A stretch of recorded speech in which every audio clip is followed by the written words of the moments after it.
అందరికీ praise the lord అండి. దేవుని పేరిట అందరికీ వందనాలు తెలియజేస్తున్నాను.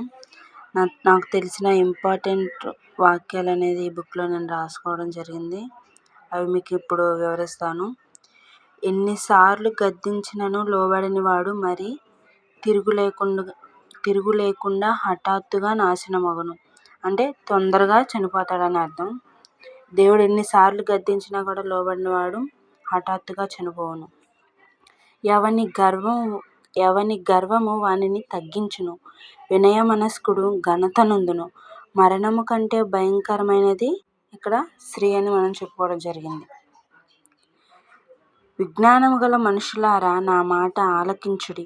దేవుడు అన్యాయం చేయుట అసంభవము.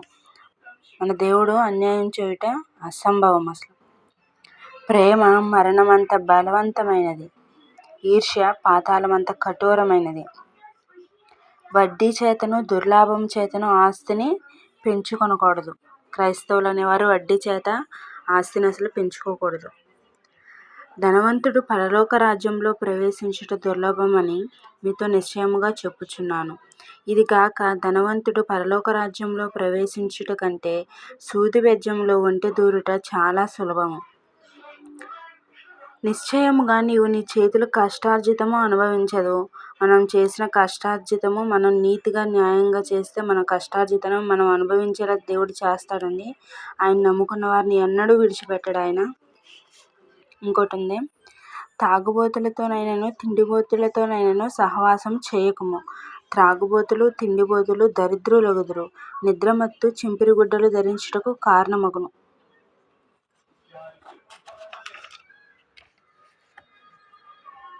ఆత్మకు స్త్రీ పురుష భేదాలు లేవు. మనిషికి ఒక జన్మ మాత్రమే. మనిషి ఒకసారే జన్మిస్తాడు, ఒకసారే మరణిస్తాడు. శరీరానికి మరణం ఉంది కానీ ఆత్మకు మరణం లేదు.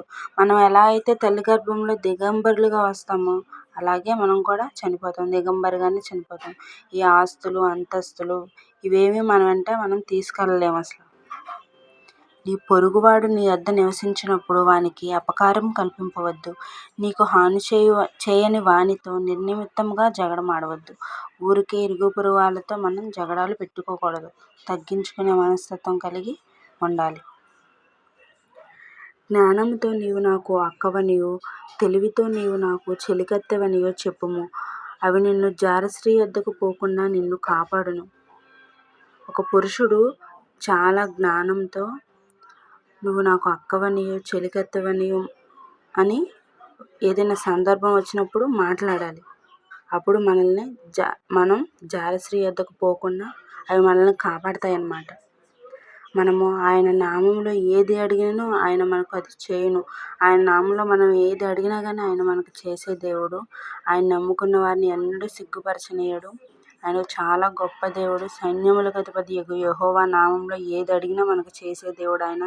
అడుగుడి మీకు ఇవ్వబడును, వెదకుడి మీకు దొరుకును. ఆ వాక్యాన్ని మనం ప్రతిదినం ధ్యానిస్తూ ఉండాలి. మనం ప్రయాణం చేసినప్పుడైనా ఎక్కడికైనా సరే ఆయన్ని స్తుతిస్తూ ఆరాధిస్తూ ఉండాలి. మనం ధైర్యం కలిగి ఉండాలి. ప్రతి విషయానికి భయపడకూడదు. ప్రతి విషయానికి మనం ఎప్పుడు కూడా భయపడకూడదు. మద్యము వెక్కిరింతల పాలు చేయును, అల్లరి పుట్టించును. దాని వశమైన వారందరూ జ్ఞానం లేనివారని దేవుడి వాక్యం సెలవిస్తుంది.